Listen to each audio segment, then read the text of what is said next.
Hi everyone, in this video I'm going to show you how to edit content elements in Visual Composer. You can change the parameters of any element in your layout, like images, buttons, texts, icons, and everything else via the element controls, which are these green controls you see when you hover over any element. For container elements, it's the blue for rows and yellow for columns. For the elements, you can move the element, open the edit window, clone and delete. In this video, we're focusing on the editing, so let's click on the Edit button. And here's everything you can adjust for this button element. Button text, add a link, shape, color, hover color, and make it fit your layout.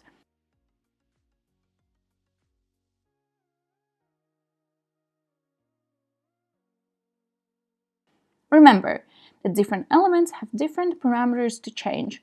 So, if I click on Edit for the text block element, the tiny MCE text editor will open. Then, if we edit the icon element, you can choose any icon from the 17 icon sets and set a size, color, etc. What all elements have in common is element ID, extra class name, and design options, where you can adjust the margin, padding, and add a background. Editing options are also a little different for the container type elements, which are rows and columns. You'll see the controls for them not in the middle, but on the top left corner of the container.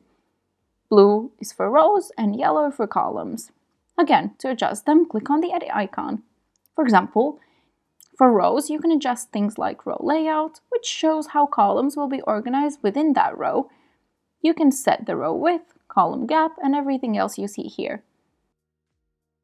There are also content elements that have multiple elements built into them. A good example for that is the hero section element. Let's add it to the page. As you can see, it contains text, button, and an image, but you can adjust all of them as one element.